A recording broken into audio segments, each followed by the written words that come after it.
Welcome, welcome again to another video.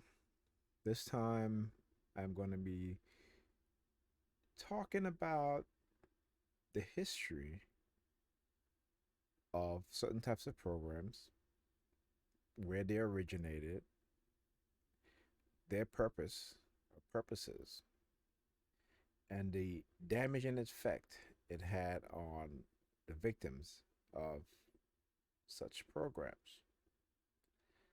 Here in the United States, we all know about COINTELPRO.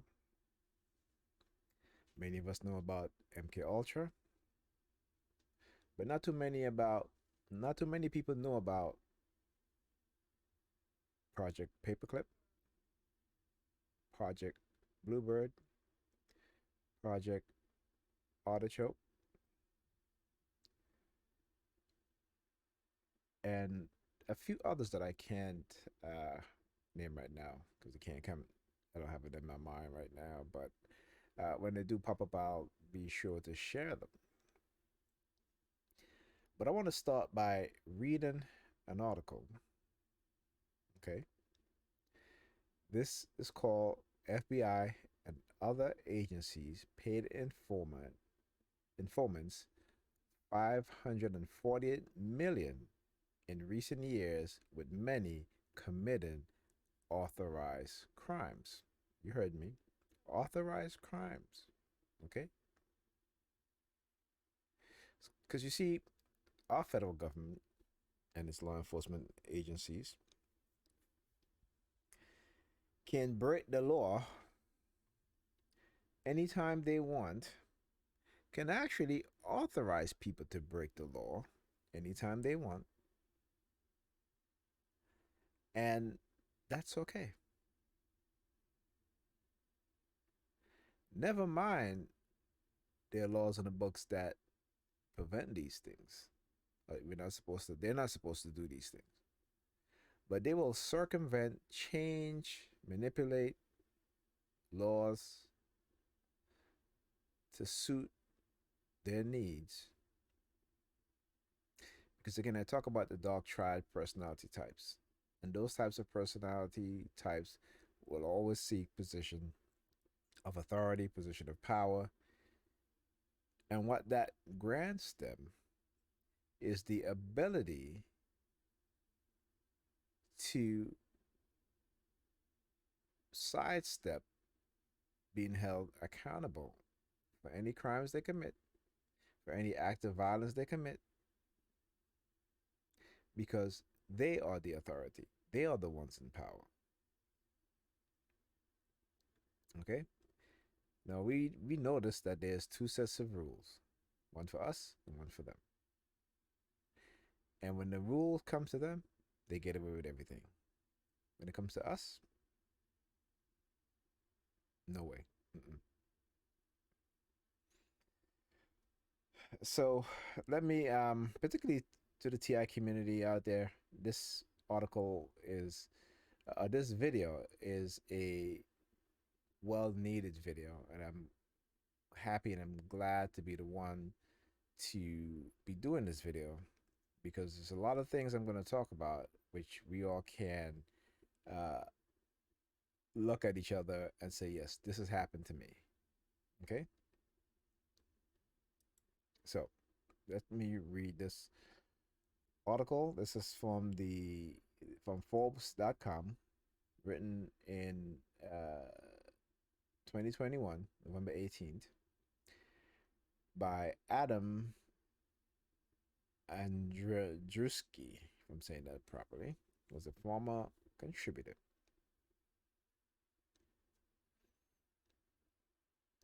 Federal agencies paid out at least 548 million to informants working for the Federal Bureau of Investigation, the FBI, the Drug Enforcement Agency, DEA, and the Bureau of Alcohol, Tobacco, Firearm, and Explosive, ATF.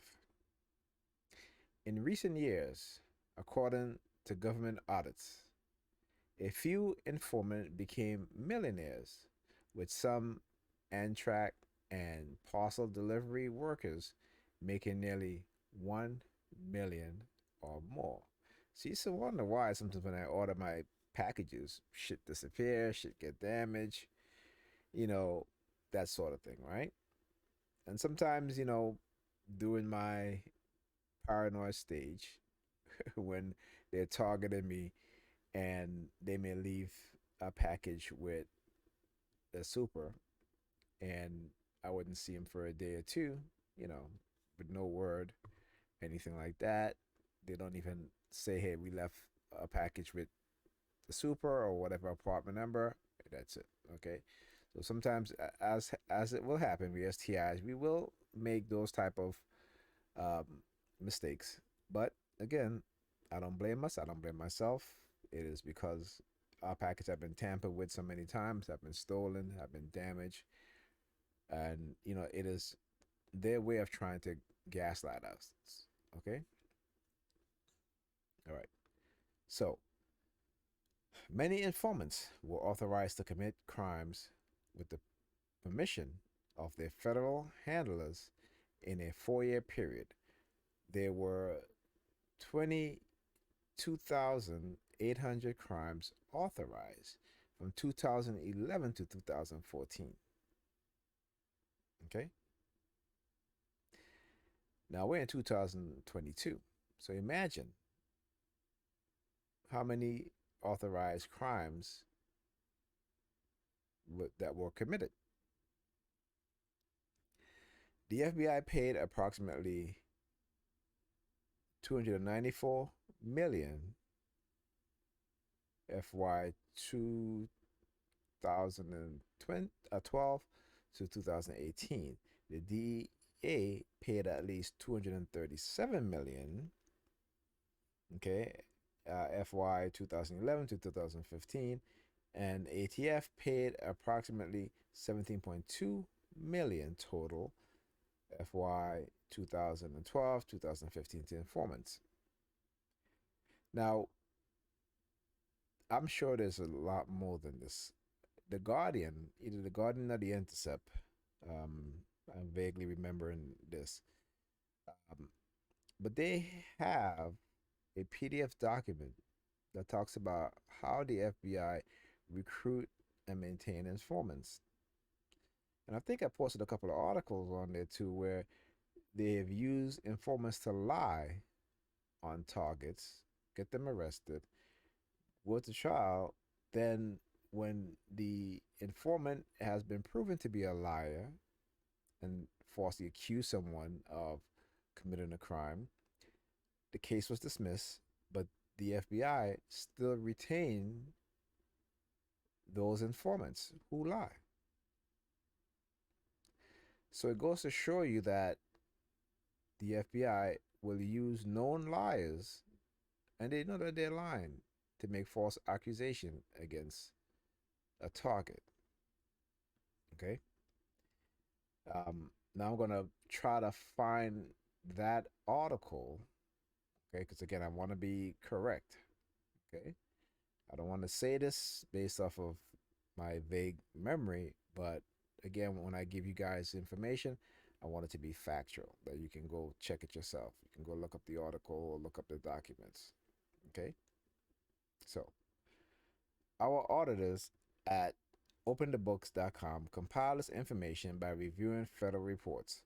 While some of the data is several years old, it's apparently the most recent available. The FBI spent an average of 42 million a year on confidential human source between fiscal year uh, 2012 and 2018. Long-term informant compromised 20% of its intelligence relationships, source DOJIG 2019 report. The ATF employed 1,855 informant who was paid 4.3 million annually from 2012 to 2015. Therefore, the average on each the average each informant made 2,318 for the year.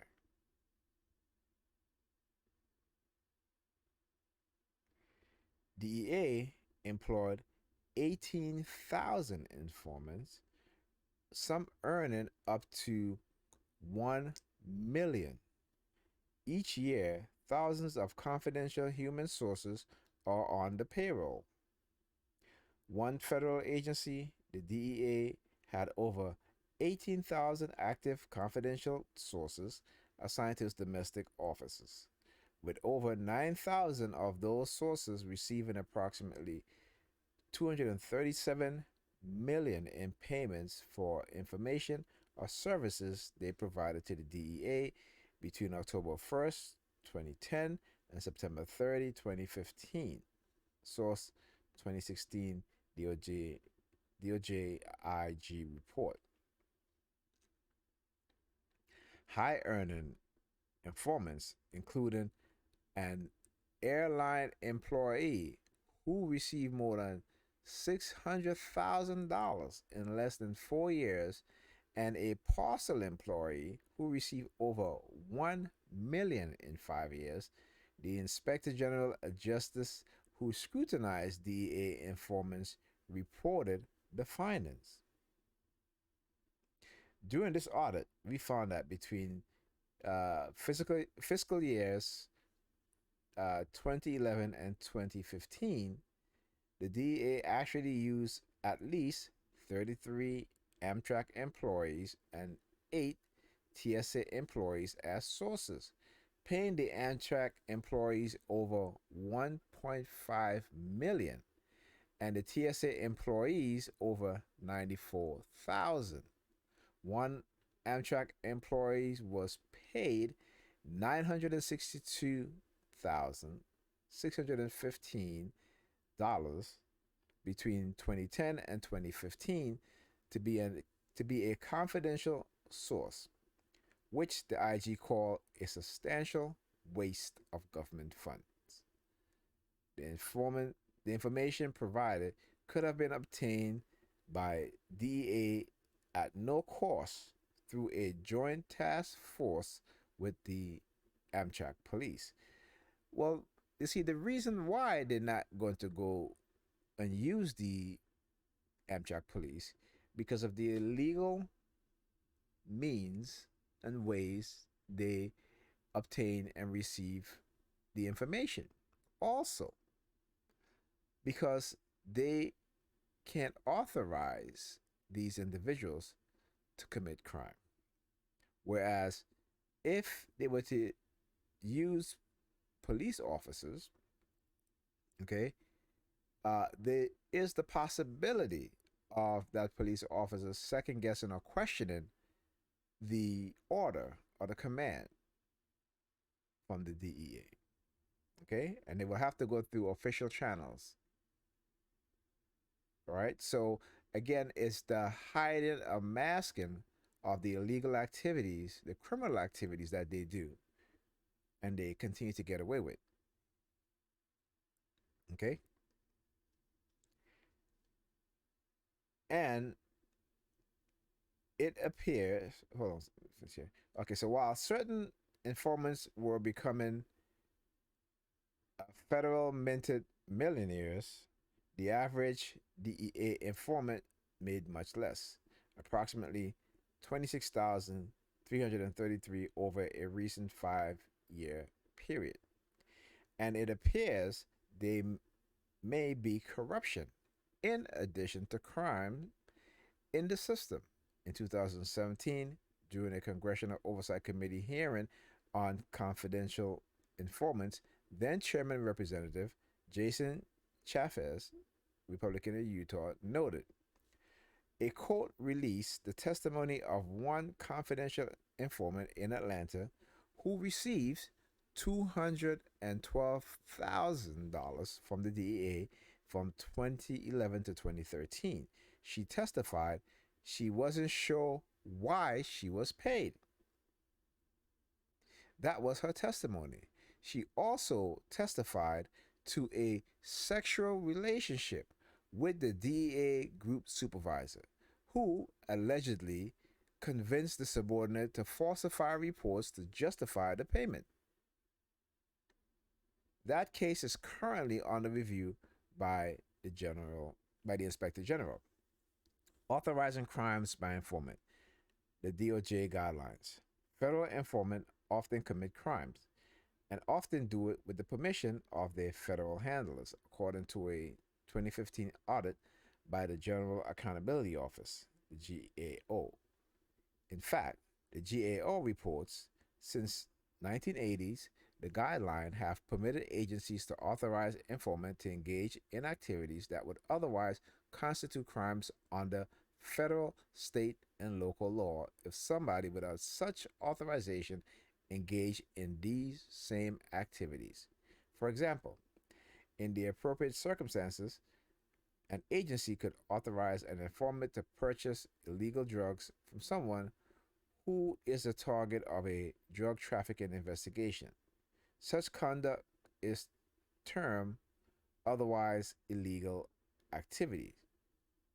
The guidelines, which certain requirements when authorizing otherwise illegal activities and restriction on the types of activities an agency can authorize. In particular, the guidelines prohibit agencies from authorizing an informant to participate in an act of violence, obstruction of justice, and other enumerated unlawful activities. According to the Freedom of Information Act documents obtained by the Daily Dot, in total, records obtained by report confirm the FBI authorized at least 22,823 crimes between 2011 and 2014. Here's an example of where the FBI has employed confidential human sources in controversial roles. Governor Whitmer kidnapping plot case clouded by informant roles. In court proceeding, the Fed have shared the identification numbers of 12 confidential informants involved in Michigan Governor Gethrin Whitmer kidnapping plot, but refused to provide recruitment methods, payment location, and names for all but one. In October 2020, Justice announced the arrest of 6 men who were said to be conspiring over a 6-month period to kidnap Governor Whitmer. 8 others were charged under Michigan anti-terrorism statute for providing material support to the plotter. However, as BuzzFeed News reported, some of those informants, acting under the direction of the FBI, played a far larger role than has previously been reported. Working in secret, they did more than just passively observe and report on the actions of the suspect. Instead, they had a hand in nearly every aspect of the alleged plot, starting with its inception. Wow.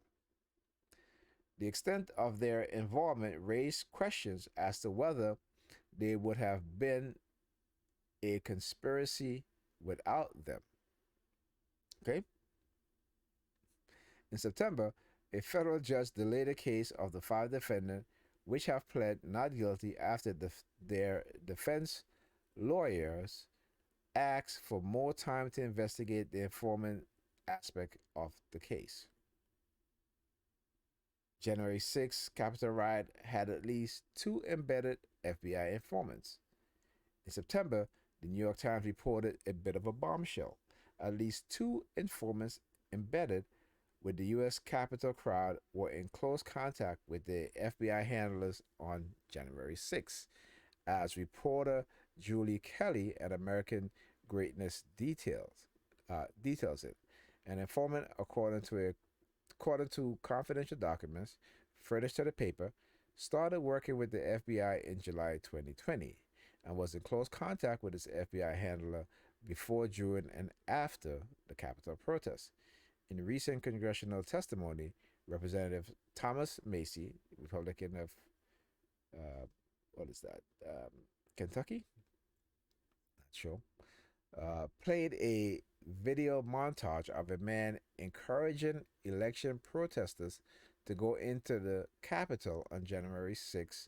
Representative Macy asked Attorney General uh,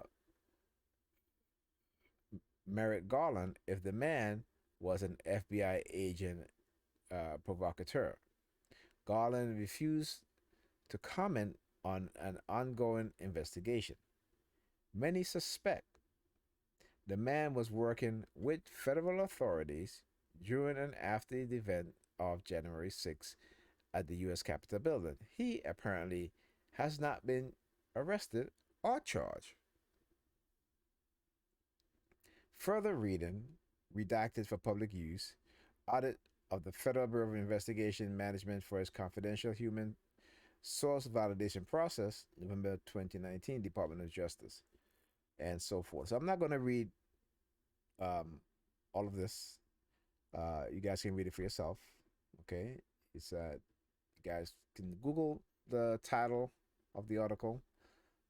Even though I say I'll post the links in the description, I rarely do because I don't even remember after this. I just save the video and upload it, and then that's it. Okay. Um, but anyway, let's move on because I want to let's go back even further. Okay, let's go back even further.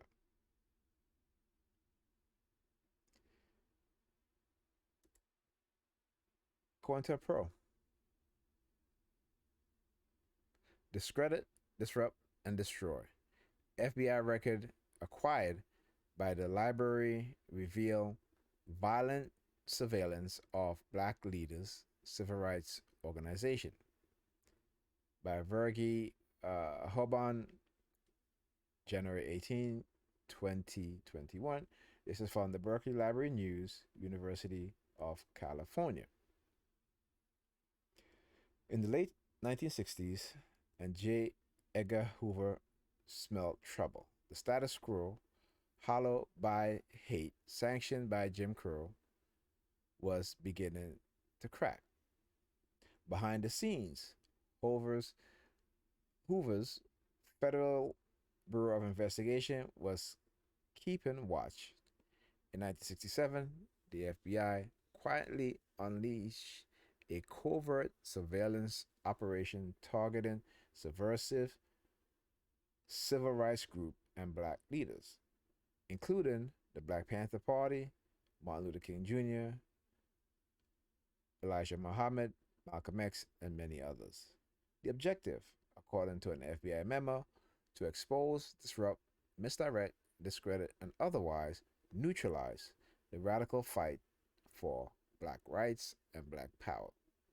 Detail of that sabotage plaster internal FBI records with thousands of pages scattered across a melody of databases. Now, the UC Berkeley Library is working to put those pieces together. In May, just before the movement for Black Lives cascaded over the planet, the library acquired a digital database of FBI records on the surveillance of through African Americans throughout the 20th century, expanding the trove of federal records the library has assembled over the years. Today, the material provided not only a window into the FBI past abuse, but also an unplanned guide for the black activists demanding racial justice again, now 50 years later. These documents reveal and confirm the kind of rooted investment in anti blackness and Quailin dissent that has long been part of our government structure, says Lee Rickford, a professor of African American Studies at UC Berkeley. We can only imagine the extent to which the current administration and the current FBI is working to discredit, disrupt, and destroy Black Lives Matters and other movements. I'm hoping that a new generation of researchers will learn new lessons for how to outmaneuver these attempts. A double evil. One of the biggest lessons obtained in the document is abundantly clear. However, sorry, whatever you do, Don't let them think you're a communist. For Hoover, an Ahab type character in pursuit of his cursed whale, the mere whiff of such learnings could trigger the dirtiest of tricks in the FBI arsenal. No holes were barred, said Assistant FBI Director William C. Sullivan in his testimony for the U.S. Senate Church Committee, as recorded in documents held by the library and freely available on the digital repository Hattie Trust. We have used these techniques against Soviet agents. They have used them against us. We did not differentiate, Sullivan said. This is a rough, tough business. The FBI surveillance of African Americans and black rights organizations, whom the FBI called black extremists, a black nationalist hate group, grew out of the Bureau's larger espionage operation known as COINTELPRO, now infamous program launched in 1956 to snuff out communism in the United States. Other radical groups, including socialist and anti war activists, were soon added to the agenda. In Hoover's views, it went something like this: they were communists in the civil rights movement. Never mind that they were black people fighting for their lives. The threat of communism became a way in which to undermine black radical movement, said Erla Taylor, a campus professor of African American Studies, who used underground newspaper held by the library and FBI surveillance records on the Nation of Islam for her book The Promise of Patriarchy: Women and the Nation of Islam. All of these black organizations understood that the way in which the federal government could take down their organization was by painting them red. It was like a double evil, says Jesse Silver, scholarly resource strategy and federal government information librarian who helped acquire the FBI records. Communists are evil. Black nationalism is evil. Put them together, it's the ultimate evil. They tried to throw in whatever they could to make it stick, he added. Looking at it now, it doesn't make any sense. In Rainford view, the story, that story spinning looks something like the political battle now taking place over the Black Lives Matter movement. And whether it is violence or not, Radford points to a recent clip from Fox News featuring a warning that if you disagree with Black Lives Matter, that Black Lives Matter will send protesters to your home, as she recalls. The FBI understood that too, said Radford, who used FBI records for her research on social movement and visual culture. They understood that the civil rights movement was winning people's hearts and minds through circulation of photographs and videos of non-violent, peaceful protests. See, the one thing with these dark triad personality types is that when their tricks, their deception is not fooling anyone anymore. Okay, and again, this is why it's important that I document, which I do, and we all should document. Those who don't document, I keep saying, uh, document your targeting. You don't have to upload it onto YouTube or what have you, but just document and keep records of it. Okay, and when others see their behavior, they don't like that because now it puts a spotlight on them. They hate the spotlight being on them. This is why they resort to deception, lies, manipulation, all sorts of illegal activity against a target or against a group, against an organization, so that the spotlight will remain on that person, group, organization, leader, or what have you. And so the public will not turn their attention on those within the FBI, the CIA, you know, other agencies who are engaging in highly illegal, okay, and uh, I want to say conspiracy, but it's a word I'm looking for. Conspiratorial uh, activities. Okay, this is what they do.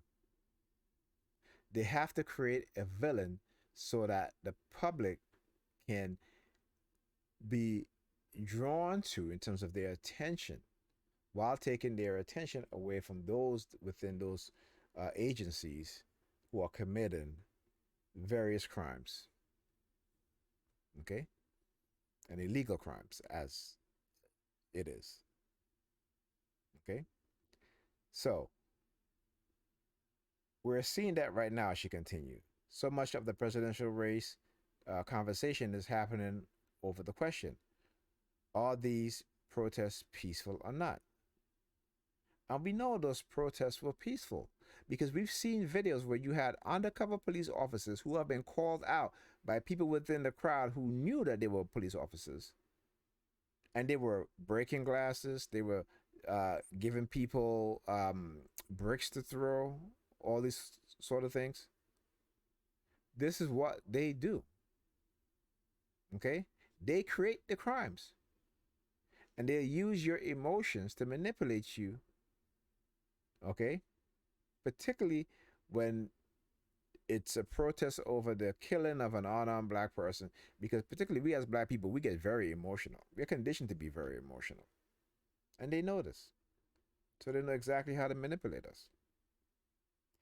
Okay, fanning the flames. One of the primary targets of COINTELPRO fear mongering was the Black Panther Party, the revolutionary black rights group founded in Oakland in 1966. Just 2 years later, Hoover called the Panther the greatest threat to the internal security of the country. The FBI responded in full force, spreading uh, ominous rumors to incite the group to violence and even murder. As the library documents show, when conflict arose between the Black Panther Party and the U.S. organization Another Black Power Group, FBI officials directed field officers to exploit all avenues for creating further dissension and to submit regular reports on imaginative and hard hitting counterintelligence measures aimed at crippling the Black Panther Party. One imaginative suggestion: sending a fake letter from U.S. from us, or I don't know, I said U.S. what have you, U.S. to the Black Panther, warning that U.S. plan to ambush. Okay, that's the U.S. organization. Yes. Okay. Plan to ambush leaders of the Black Panther Party in Los Angeles, as noted in a 1968 memo in the library's database. It's difficult when you have some of this vitriol and nastiness, Silver said. But we want to collect that because that's how society is going to grow. By shining a light on this and saying, this is what we want to be, or do we want something better? Okay. The new collection acquired from Gale, an educational publisher and online database, contains not only the COINTELPRO records, but also the surveillance files of many important black figures and organizations of the day, including Thurgood Marshall, Marcus Garvey, the NAACP, and many others. Okay? So I'm going to stop reading this right here. But even today, believe me, the CIA, the FBI, they have a file on every American, every person living in the United States, and particularly when it comes to black civil rights leaders, particularly young black civil rights leaders, they are being uh, destroyed. And us within the black community have no means of protecting them. No way of protecting them. We talked about the young black activists that came out of Ferguson. Within the past few years, I believe 5 or 6 of them have died under very suspicious circumstance. Where's the outright? Where's the outcry? Where's the outrage within within communities of where black people live? Or where's the outrage and the outcry with black politicians? None. Silence. They are systematically eradicating any black person, as per their uh, memo, who they think could have the ability to become the next black leader, or what they so called say black messiah. Okay. But we as black people, we bury our head into the sand. Well, not, I shouldn't say black people, but Negropeans. Negropeans are a different type of black people. They tend to live in this delusional fantasy that America is this land of kumbaya and everybody's happy because they may have it a little better than most. Okay. Not understanding that they're just being used as a tool for propaganda and to further create more delusional black Negropeans. Okay? So we have to understand this. All right? Now let me bring your attention to an expansion of Pro, but this didn't start here in the United States, as it is named Zoom. And the United States had its own program. The Pro program was part of it, but it is not to the extent of Zoom. And what they've done is that they have incorporated Pro with Zoom, along with the development of technology, particularly technology to control the human mind, microwave, pulse modulated microwave and radio wave frequency. Okay? This is how they are attacking, they are destroying young black activists or any black person who wants to see black people in a better position in this society, in this country. And because the power that be are racist, bigoted, and they do not want to see black people rise economically to become a economic power and a political power. Okay? They have been running amok within the communities where black people live, covertly manipulating, drugging, brainwashing, using methods and tactics that is highly illegal. I'm not even gonna say the word questionable because I was about to say that, but it's highly illegal and against a person, human rights, constitutional rights. Okay? And there is a law against that, the conspiracy against rights. But they sidestep this by manipulating, subjugating individuals to various methods and tactics, covert operations, and psyops to discredit them. Okay? So, East Germany, it was a program called Zoom. And what Zoom is it is the decomposition of a human being. Okay? And this document you can find at the usarchive.org. I just click on the PDF form, where there are different other formats that you can read it on. So, the Stasi decomposition. Decomposition, Ministry of State Security. Decomposition was a covert method of the Ministry of State Security, Stasi, of the GDR. The combatant alleged an actual political to combatant alleged an actual political opponent. But it wasn't just used on political opponents. Okay? The Stasi used the decomposition before, while, after, or instead of an arrest of a person, as a repressive prosecution practice. It contained extensive covert control and manipulation functions to the family and personal relationships.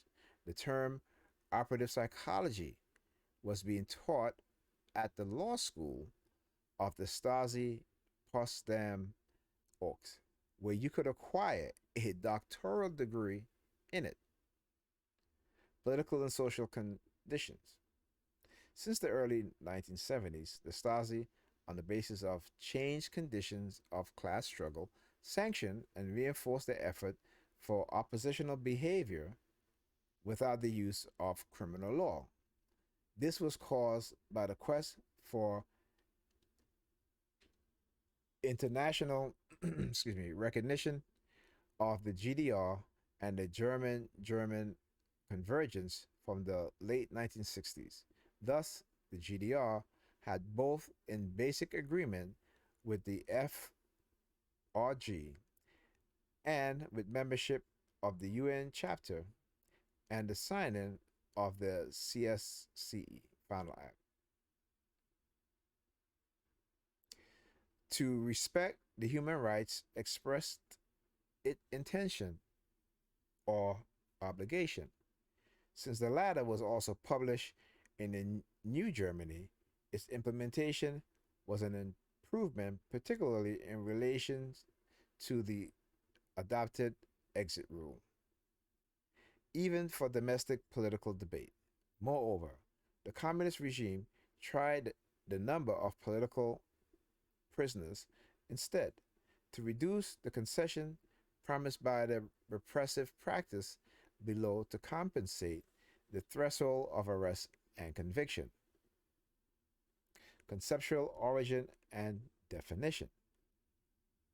The origin and use of the words come from the military parlance under decomposition understood as a strategic measure of the psychological warfare with psychological resources to lower the morale of enemy soldiers. In the army, there was the time of National Socialism, specifically the concept of undermining the war effort. But this was an entirely different meaning. The MFS defined the aims and method of decomposition as follows. The decomposition is a method to deal effectively with the Stasi subversive activities, with the decomposition by various political and operational activities impact on hostile negative persons, particularly hostile to their negative attitudes and belief taken in such a way that they are shaken and changed gradually, or contradictions and differences between hostile negative forces caused, exploit, or intensify. The aim of decomposition is the fragmentation, paralysis, disorganization, and isolation of hostile negative forces, thereby providing a differentiated political ideological recovery. Ministry of State Security, Dictionary of Political Operative Work, keyword decomposition, in the secret of undermining. Directive number 1/76 states in addition. Measures of decomposition on the elicitation and the exploitation to gain such and address inconsistencies or differences between hostile and negative forces by which they are fragmented, crippled, disorganized, and isolated, and the hostile and negative action, including their effect, will thus be reduced, substantially reduced, or eliminated altogether. Directive number 1/76 to developmental sorry to the development processes and machining operating form 1 1976. Decomposition and practice. The decomposition was a purely psychological instrument of repression, which the scientific evidence which the scientific evidence operative psychology was deliberately used to undermine the self-confidence and self-esteem of a person, create fear, panic, confusion, loss causing the loss of love and security that should stir up disappointment. They should they should be caused by political opponent and life crises, so that they are psychologically unsettled and burdened. So the sacrifice of time and energy for anti state activities was taken. The Stasis, who were behind the action, should not have to be seen. The writer Jürgen Fuchs spoke so well of psychosocial crime and an attack on the soul of the people, although already allowed in the late 1950s to demonstrate method of decomposition. The decomposition methods as defined in the mid 1970s and 1970s, primarily in the scientific applied and 1980s, proven applicable forms of degradation. The Directive 1/76 is called, among other things, systematic discrediting of public reputation, the reputation and prestige on the basis interconnected, true, verifiable, and discrediting and false, credible, non-rebuttal, and thus also discredited information, systematic organization of professional and social failures to undermine the confidence of individuals, generating doubt, the personal perspective, creating mistrust and mutual suspicion within groups, local or and temporal, prevent or limit the mutual relation of members of a group, for example, by assigning locals to remote jobs. Directive number 1/76 to the development process and machining operating form 1 1976. Among the decomposition techniques, also open, hidden, or fake spying, letters or telephone control of the enemy of people worked, damaging private properties, tampering with vehicles, to the poisoning of food, incorrect medical treatment, okay, and strategically targeted and coercion of suicide. It is controversial whether the Stasi began to x-rays of political opponents' health cause long-term damage. Okay? Now we hear the NYPD riding around in a van with an x-ray machine claiming that it doesn't have any adverse effect on human beings. We've heard years ago about the sirens that they were using, which was very low frequency, which is meant to affect a person's nerve. And I remember in the early 2000s, okay, they were using that siren on me before they became official. When I would walk down my block at night. Would be no one out. Be a police car driving by slowly. And as soon as it got parallel with me, okay, they would turn on the siren. And I remember feeling my nerve felt unsettled.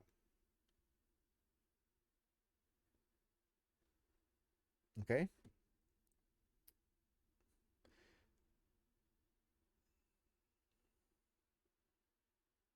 Thus, with Rudolph Barthel and Guruf uh, Penach dead, only two of the three, only only 2 or 3 years apart, about the same time incarcerated, prominent East German dissident Jürgen Fuchs died of rare cancers.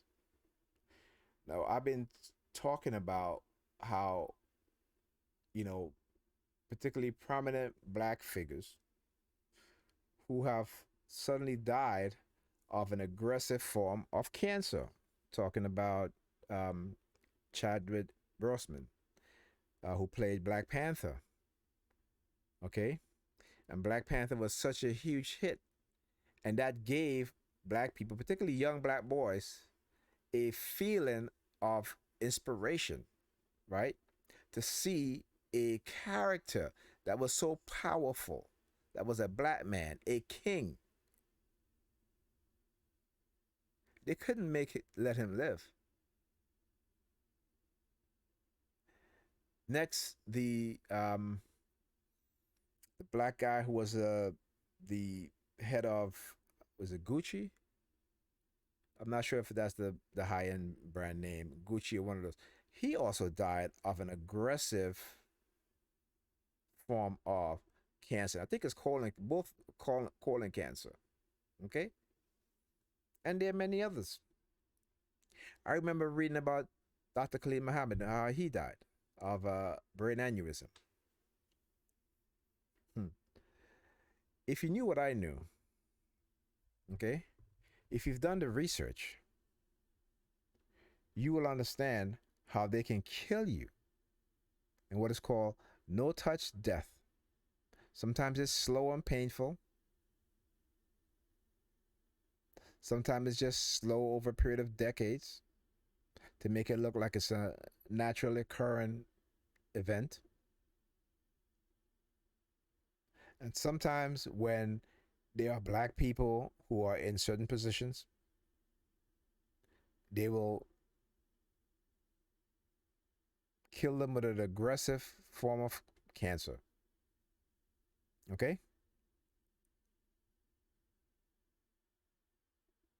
As a black person, I'm telling you, we as black people, we have our head buried in the sand, or the Negropeans' heads are buried in the cloud. Meanwhile, we are programmed with the delusional mindset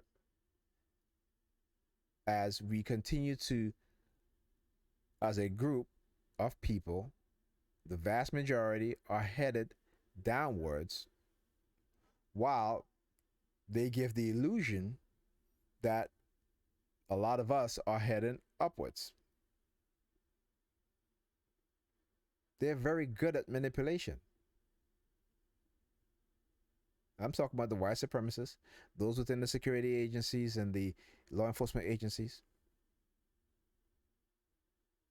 They've had the funding, the budgets to experiment on people in many different ways and to develop many different technologies that, when I speak about these things, people still refuse to accept it. Even when I give them the documents.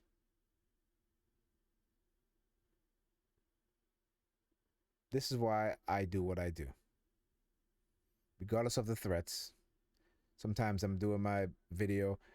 You guys won't hear the sirens, you know, as I'm reading or as I'm watching something, because again, you know, my mic, the software that I use, you know, I have a noise reduction filter on, so you guys not going to hear it.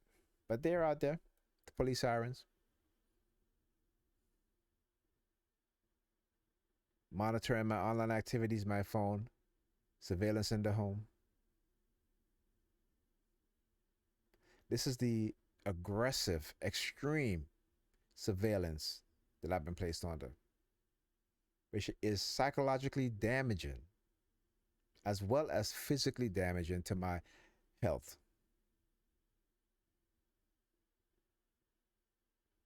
Okay? And they will use labels in order to keep me under surveillance. They will use people, they will lie, they will manipulate, they will drug you, they will poison you.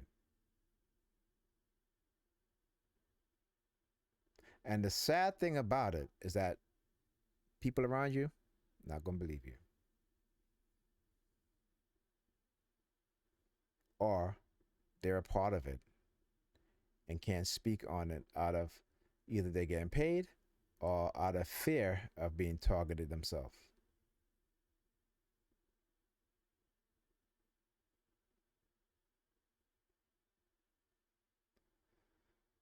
Okay, where was I? So, decomposition in practice.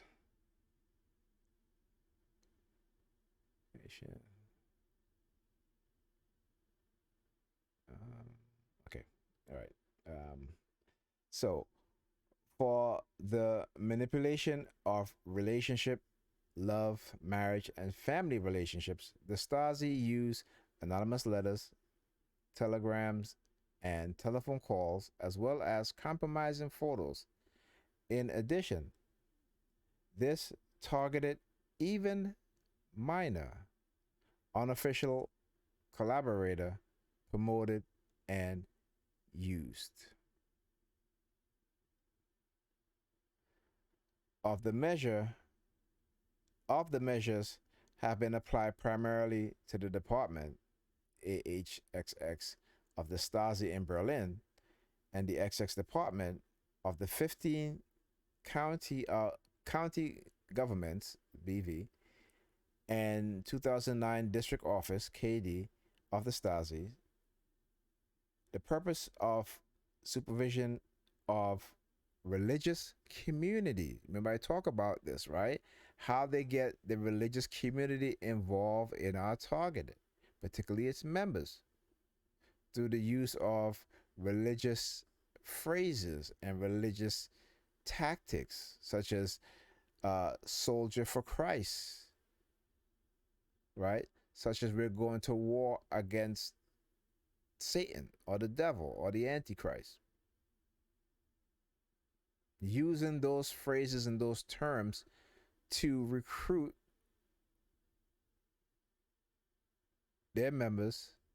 And of course, the leaders of the church are being paid. Make no mistakes about it. Okay?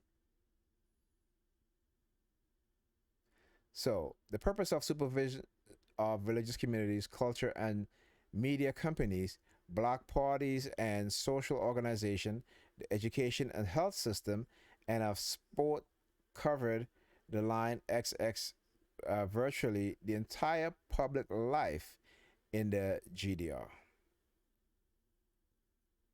The knowledge gained in this way turned to the Stasi's for personality oriented forms of degradation and picked it specifically personal characteristics such as fear, uncertainty, egotism, careerism, propensity towards criminal behavior, alcoholism, alcoholism, homosexuality, and other sexual varieties. Collectors and game passion, addiction, or dependence on drugs backed. Thus, did the MFS note that the personality related form, means, and methods brought to the application of the decomposition are to achieve the greater success in the sense of preventative efficacy. Targeted groups for measures of decomposition. There exists no homogeneous group of decomposition measures. as the political underground activities most sophisticated and diverse in appearance, went in and thus formed the perspective of the MFS. A differentiated manner fighting it was necessary. Nevertheless, the Stasi called as the main target groups combination of immigration applicants, hostile group, critical artists, reactionary clerical circles, religious opposition groups, groups of youths and their supporters, human rights and refugee assistance organizations went out and expatiate opposition. Among the most prominent victims of decomposition were measures Jürgen Fuchs, Joseph Panache, Rudolf Barthel, Wolf Bergman, and Robert Haveman and Rainer Eppelman.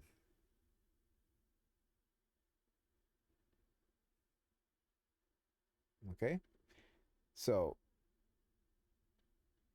you just have footnotes, things like that. But yeah, as a targeted individual, okay, and how they try to discredit us TIs, because again we are victims of non-consensual human experimentation, and in order for them to get away with it, and in order for them to have us under surveillance out of fear that fear of repercussion from us,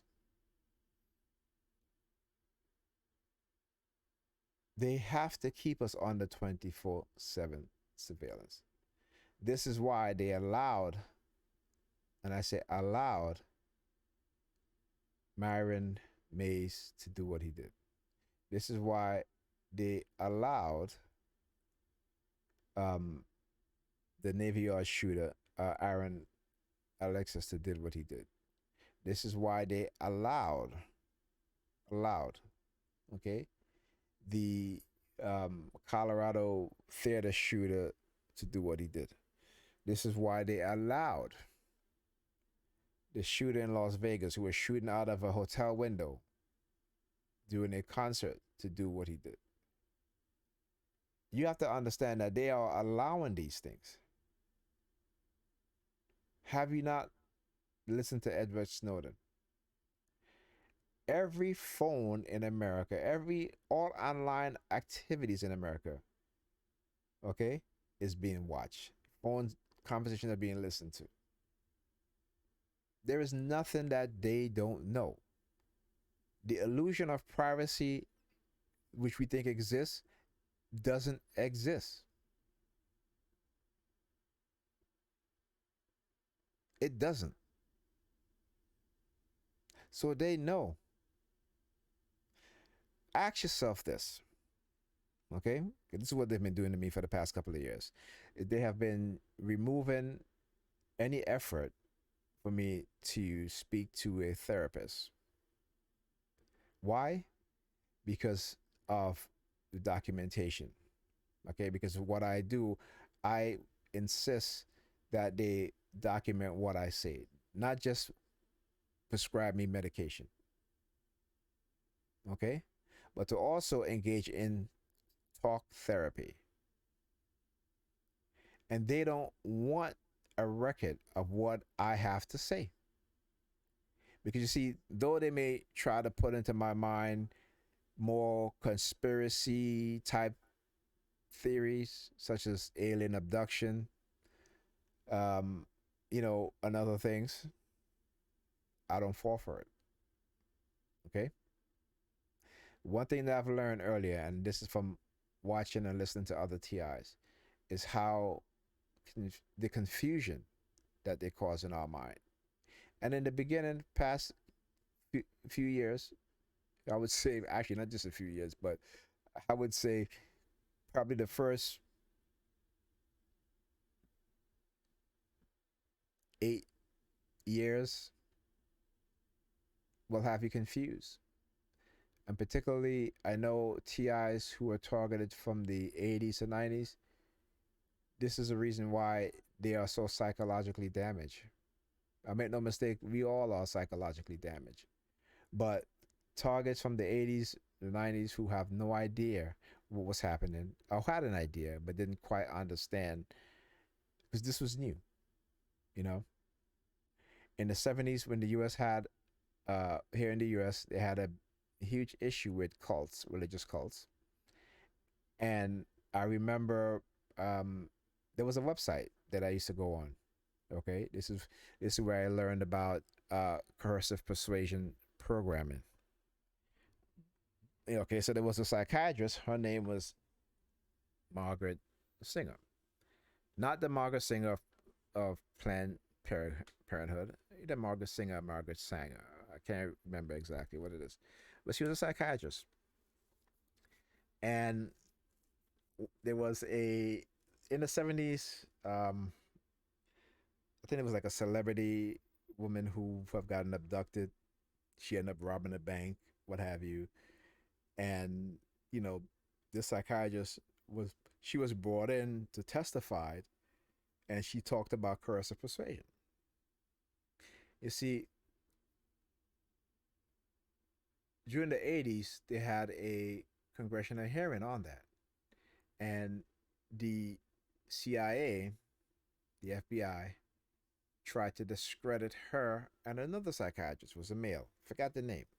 Okay, I've been trying to find those articles from for a while now because I vaguely remember it, and I wanted to put things into more of a more contextual with proof. Okay, so I again I have to look for that, and they tried to discredit her. Okay, and other psychiatrists saying that you know coercive persuasion is not a psychological method of control, which we know it is, because what the CIA and the FBI have done was to try to discredit these two individuals, and then went on to use coercive persuasion in many of their tactics and programs. Okay, this is why you see police officers, particularly police detective, who would manipulate innocent people into confessing the crimes they didn't commit. Okay? All of that stems from the CIA embedded its agents within uh, large cities, urban cities, because of the drug trade, which again was caused by the CIA. All right? So when we hear about these things, we have to look at the history. You see, one thing as TI, they love to, when they try to send you subliminal message about going through your history and blah blah blah. Our history is relatively short compared to these people, okay, and what they've done, what the departments have done,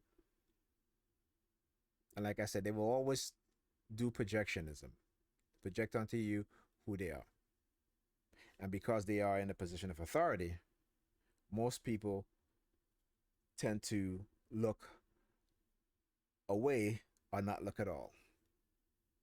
But they'll look at you, the TI, the target, because of what have been said, what have been done to you. A lot of them don't even know what has been done to you, but because of what have been said and what they've been told. Okay?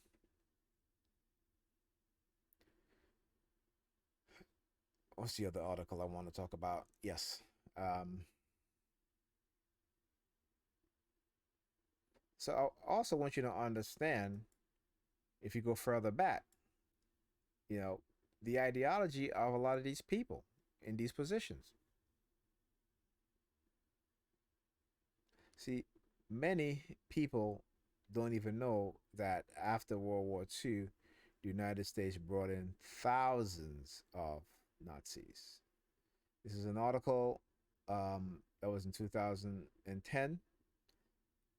Okay, it's from the New York Times. It says Nazis were given safe haven in U.S. report says. Okay, I'm just going to read just a few paragraphs. Okay, Washington. A secret history of the United States government Nazi hunting operation concluded that American intelligence officials created a safe haven in the United States for Nazis and their collaborators after World War II, and it detailed decades of clashes often hidden with other nations over war crimes here and abroad. A 600-page report, which the Justice Department have tried to keep secret for 4 years, and they will always see now what they do. What they do is that they put it under national security, so you can't even ask about it, right? Or public safety, you can't even ask about it. Okay, until many decades later, when they declassify it and it's heavily redacted, so you still don't get a full scope of what really happened, what really took place, what really went on. All right. So, uh, the 600-page report, which the Justice Department have tried to keep secret for 4 years, provide new evidence about more than 2 dozen of the notorious Nazi cases of the last 3 decades. It described the government posthumous pursuit of Dr. Joseph uh, Mengele, the so-called Angel of Death at Auschwitz, part of whose scalp was kept in a Justice Department official's drawer. So again, but then you got to go further back because, that's why I love history, right? They don't want us to read history; they want us to learn about history. But the Nazi idea of eugenics didn't develop within Germany. Okay, what they did is that they looked at America, the eugenics movement, and then they crafted their own version of it. But they were very similar. And what they don't talk about is the Nazi were first practicing their eugenics on black people in North Africa. They're not going to tell you that. Because you see, when it's being done to black people, it's okay. It was okay. You know? They don't talk about it, they don't do movies about it, nothing. Nothing at all. Okay?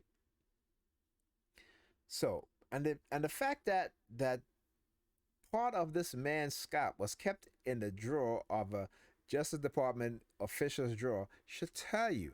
And these people still have the same mentality today. They still have the same attitude. This is why I talk about how they have been covertly operating within communities where black people live, doing covert operation to destroy our lives, to take away intelligence, to give us all criminal record. They use every method, every tactics. Nothing is left off of the table with these people.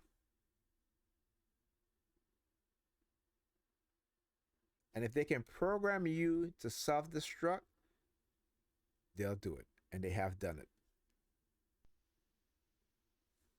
Okay. So the vigilante killing of a former Warfen SS soldier in New Jersey, and the government mistaken identification of the Treblinka concentration camp guard known as Ivan the Terrible.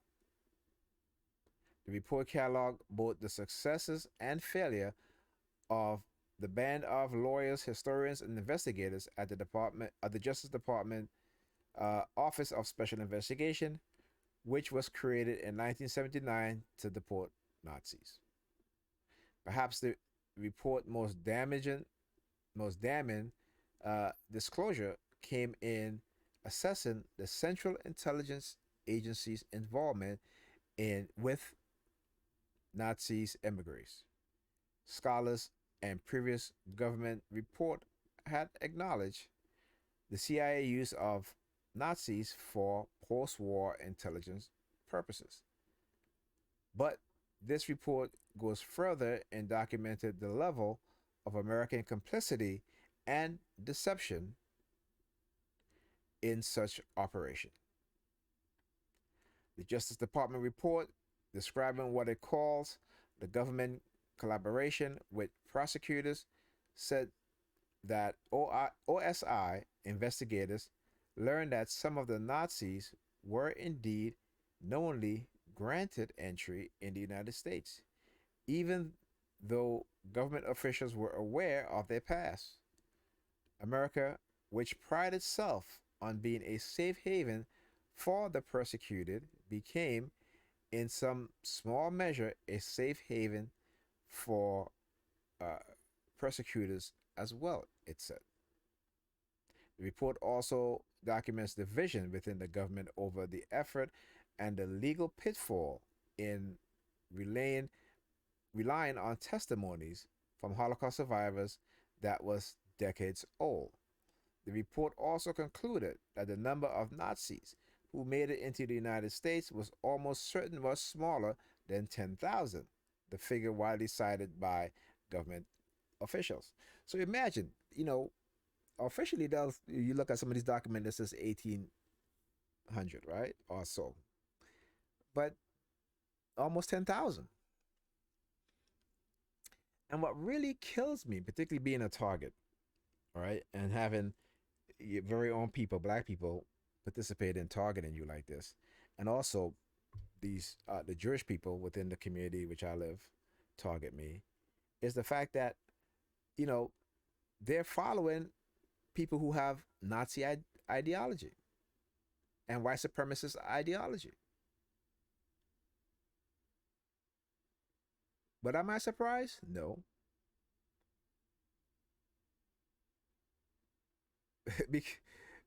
Because again, when you study these things, you understand how people can be easily manipulated. And with the creation and development of these technologies I talk about, they can change your whole personality within a few years. Okay? Make no mistake about that. All right? So the Justice Department had resisted making the report public since 2006. Under the threat of a lawsuit, it turned over a heavily redacted version last month to a private research group, the National Security Archive. But even then, many of the most legally and diplomatically sensitive portion were omitted.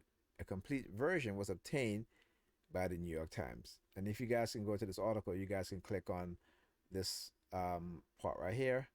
Let me show you guys. And you got, here it is. This is the complete version of it. Okay. See, we have to learn from the past, which is something that the white supremacists, the Nazis within the US government and its security agencies and law enforcement agencies are trying to change. They're trying to change the past, lie about it, cover it up. So going forward, future generations will have no idea of what happened. They try to whitewash everything. And we cannot allow that to happen. Okay? And the reason why I wanted to read this, okay? You guys can find this video. They finally got it back up. It was removed from YouTube. Okay, it's called The Minds of Men with Dr. Peter Breggin. You can find it here. If it's not here, there is another website that is on. It's called something like I'll try to find it. Hold on a sec. A lot of videos on YouTube that have been banned or removed, you can find on this website. Let me find it. Give me a sec. Okay. So this website, allcensored.com, you can find many videos that were removed from YouTube on this website. And I'm so glad there are people out there who are archiving these things, okay? Because they are doing a job of going dark, meaning removing the truth off of the internet or making it hard to find. Okay, and Dr. Peter Bergen, Bergen, he he was a psychiatrist, and he uncovered a lot of the sick, evil experiments by U.S. psychiatrists, psychologists, neurologists, psychotherapists, and he exposed a lot of it. Okay, but he also wrote a book called "The War Against Urban Children." Okay,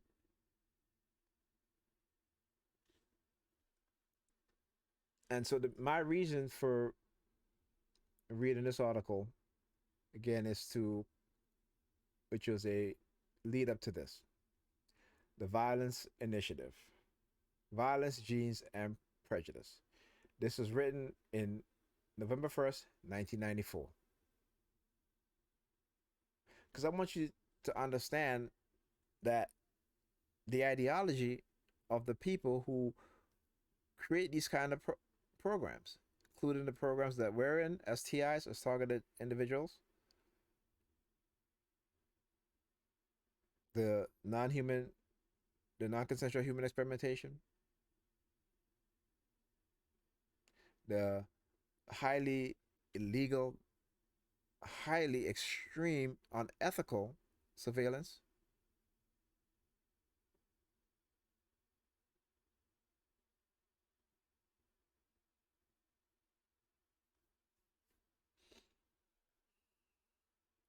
okay?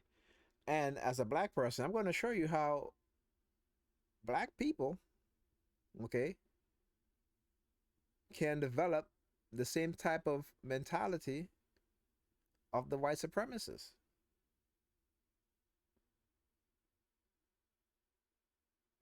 Okay? Violence, genes, and prejudice.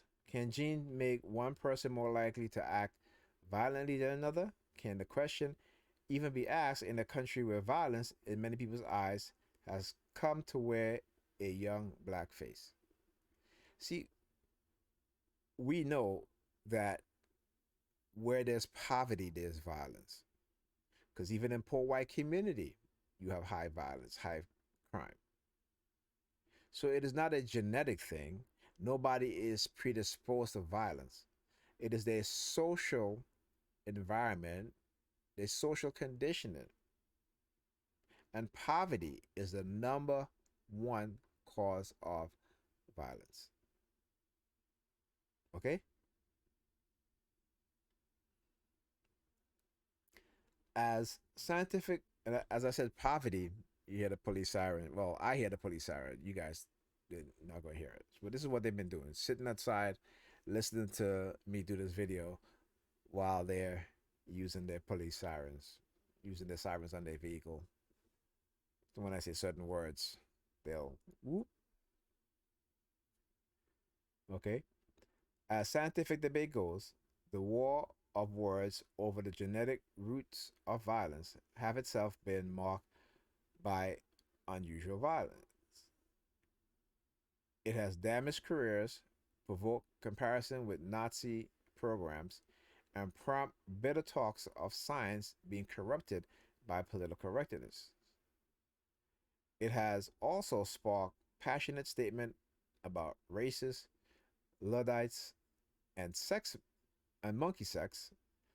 This is the stuff of great fiction, but it's true, and the arguments are only likely to get fiercer as violence in America continues to rise.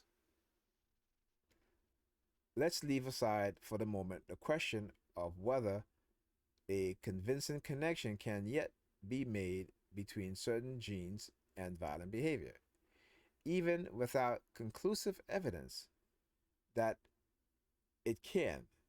Heated questions are being raised. Will the government try to screen people to see if they can have genes that incline them to violence? If people do have such a gene, can they be forced into medical therapy?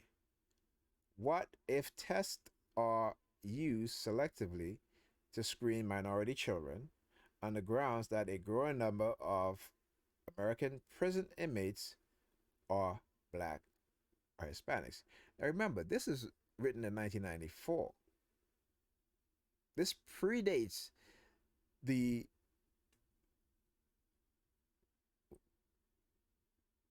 mass incarceration, just about the beginning of the mass incarceration era. Okay?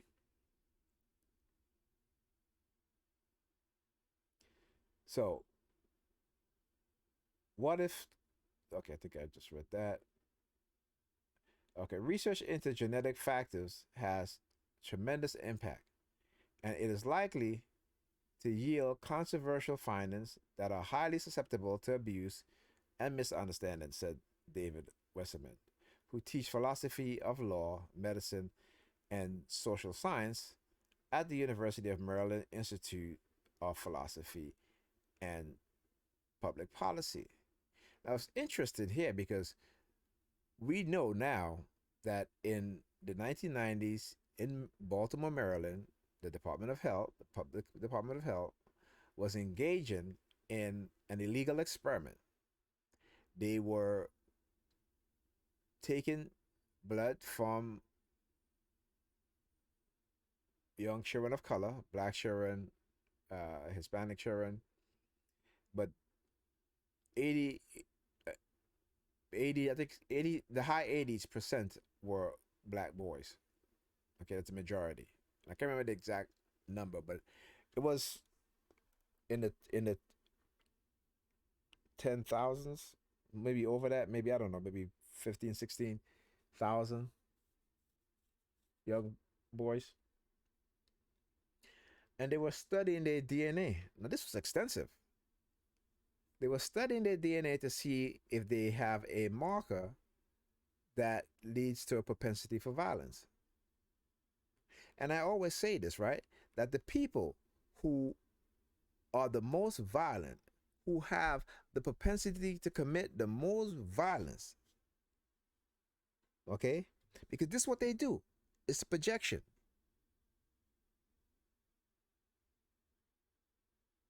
They would put it on the youths of a vulnerable population to say, well, we're studying these individuals because they have a propensity for violence. When what they are doing is violence towards those young boys. But they don't see it. And as Dr. Peter Bragan said, that these people who've committed the most evil don't see themselves as such. They see themselves as being good people, right?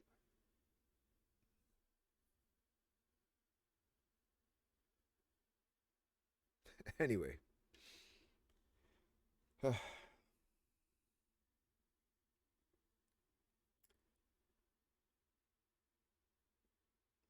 research into genetic factors has tremendous impact, and it is likely to yield controversial findings that are highly susceptible to abuse and misunderstanding, said David Westerman.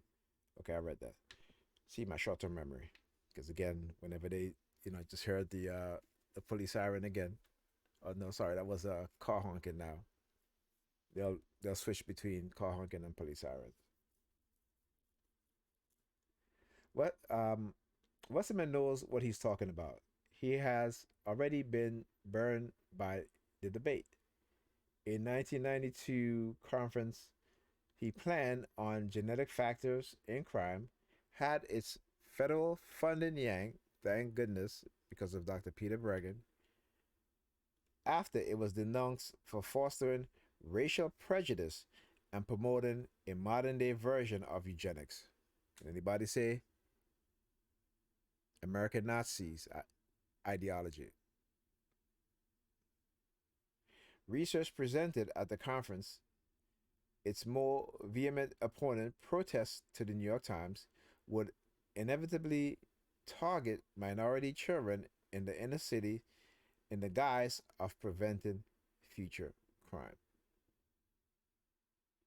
Westerman adamantly denies those charges.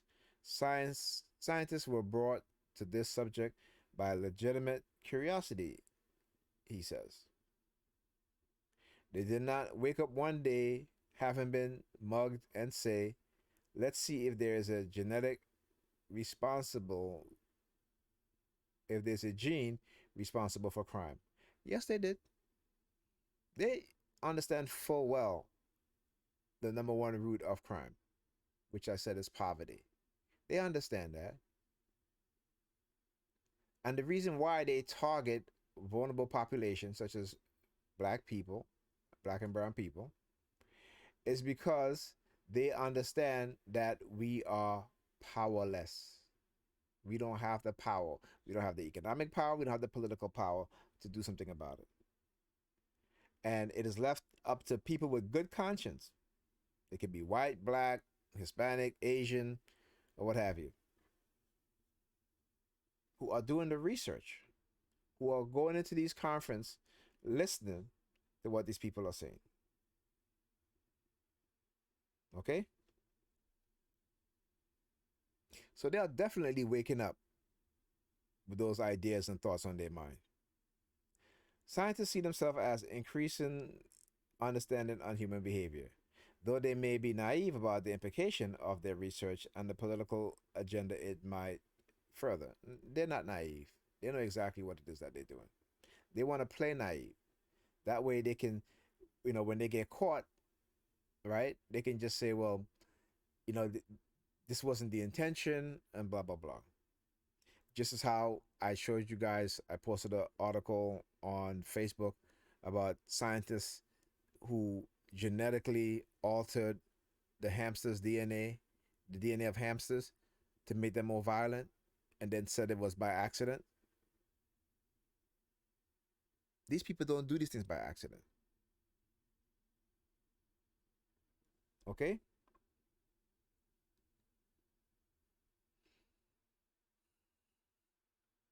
So, ironically, current efforts to assess what role biology and genetics play in violent human behavior started out with the best intentions, at least from the point of view from the people behind them. Yeah, that's what they always say. Right? You know what they say? The road to the road to is always something. The road to evil is always paved with good intention. I think. I'm not sure. Okay. So, one of those people was Louis Sullivan, the Bush administration's Secretary of Health and Human Service from 1989 to 1993. Sullivan was appalled by the epidemic of violence he saw taking place in American cities. In 1992, more than 26,000 Americans were murdered and 6 million violent crimes were committed, with young men and minorities falling victim most frequently.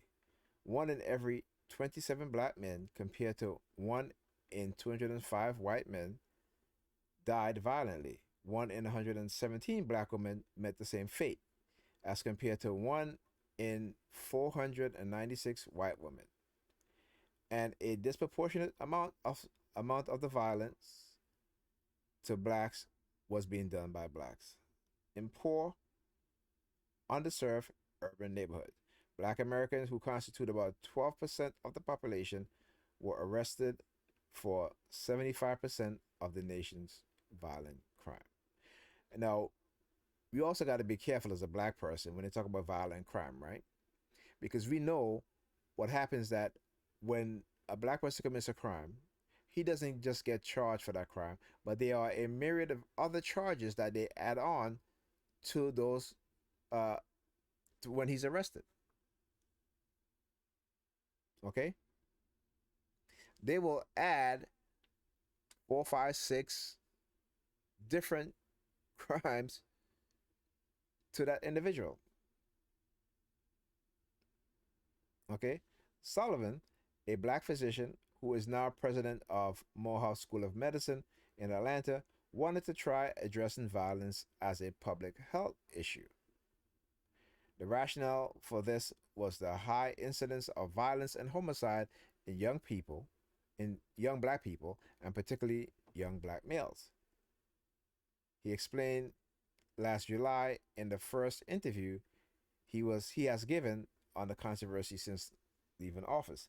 The hope was that we could diagnose the likelihood of violence occurring and learn how we might intervene in terms of counseling families and individuals. And you see, the one thing they don't talk about, and like I said, is the environmental warfare on black people, particularly lead. Because we know that lead, with kids being poisoned by lead, and remember, there is no safe level of, there's no small amount of lead that you can you can have in your system that won't do any harm, and particularly when you are a child. See, they don't ever talk about that. Why is that? No one is even asking this question. Trust me, I so wish that there was a person who had the financial resources to set up facilities in which every single black person in America who's been living here for the past 20, 30, 40 years, to be screened for lead poisoning.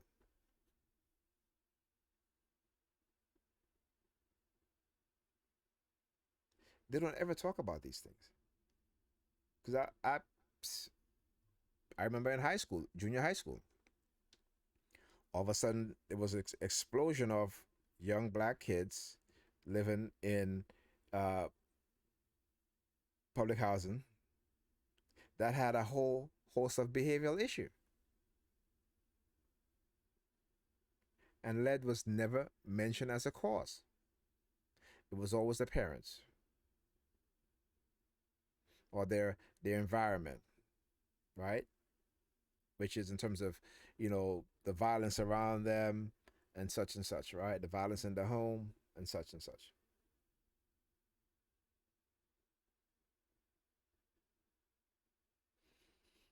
Anyway,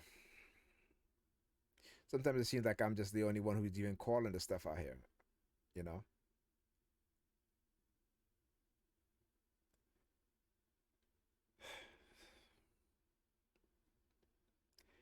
To that end, Sullivan began organizing his department resources under the banner of the Violent Initiative. At the time we got into this, he says, the prominent thought was to look at unemployment, poverty, use of illicit drugs, a full range of factors that might constitute to the likelihood of violence. And at that point, he is correct. Okay? It is not within the DNA or the genes. It is not genetic. It is environmental. It is societal, caused by poverty. Okay? He said, I wanted to bring together the diverse component that could help us address the question of violent behavior primarily from the psychological and sociological point of view. Some of this research had biological aspect, of course, including studies that look at people brain chemistry and even their genes. But these studies, largely done at the National Institute of Health, the NIH, form only a fraction of the initiative, accounting for 0.5% of its budget. They were hardly uppermost in Sullivan's mind. He saw the overriding problem as social.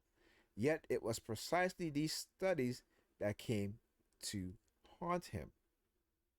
Among them were some exploring the link between aggressive behavior and disturbance in levels of a chemical called serotonin. Gerald L. Brown, a psychiatrist who is clinical director of the National Institute of Alcohol Abuse and Alcoholism, explained that serotonin transmits nerve signals to the brain and is important in regulating sleep, sexual behavior, appetite, and impulsivity. In 1979, Brown was part of a team that first suggests an association between low levels of serotonin and out of control aggressive behavior in a group of U.S. military men. Serotonin depletion uh, appears to have a disinhibiting effect, says Brown, and studies have repeatedly implicated it in explosive, destructive, impulsive behavior, including suicide. A more familiar word might be violent, he adds.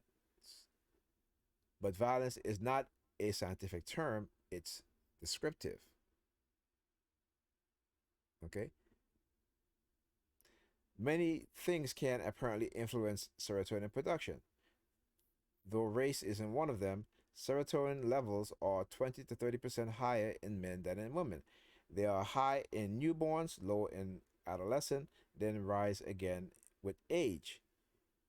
A pattern that seemed to fit with the stereotypes of the impulsive teenager, a high diet of L-tryptophan, an amino acid needed to make serotonin can boost levels of neurotransmitters in animals. Some studies tentatively suggest that animals subjected to stressful environment make less serotonin, raising the possibility that the same might happen in humans living under the gun, whether on the battlefield or in poor crime-ridden neighborhoods. But there but there's a suspicion that genes too influence serotonin metabolism and behavior, making certain people more susceptible to impulsivity, especially under stress. So some researchers have begun to hunt for signs of gene defects or genetic variant associated with abnormal serotonin metabolism. So I'm not going to go further. Okay? You guys can read this. I'm actually going to post this on Facebook.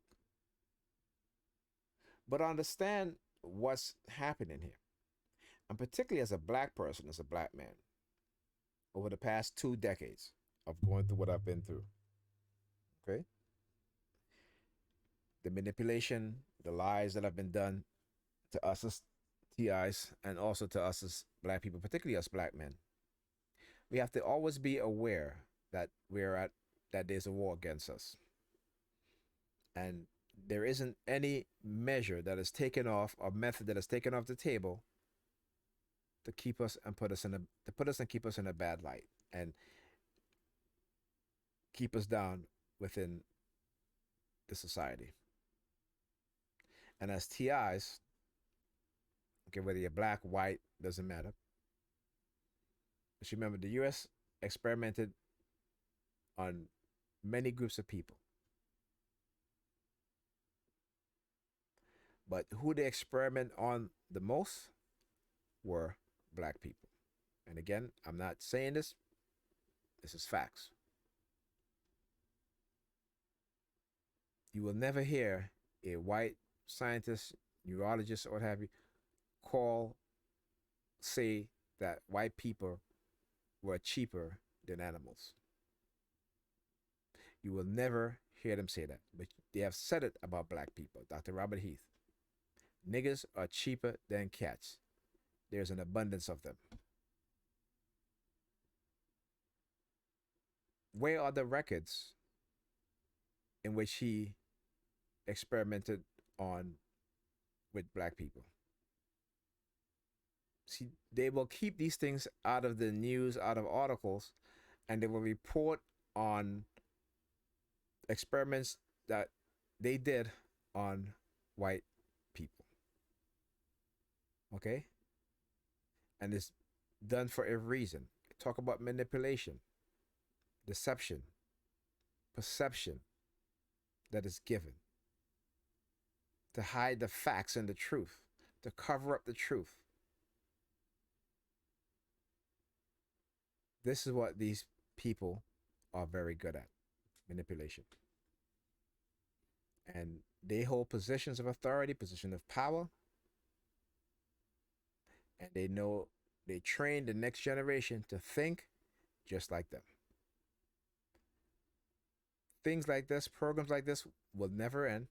It will just continue. because they pass their mindset, their ideology to younger generations who will continue to do what they do. All right. So, with that being said, I'm going to end the video. I hope this video is very uh, informative. I try to expose a lot of these things because too many of us are living in the delusion that everything is fine when it's not. Okay. So I will see you guys again in the next video.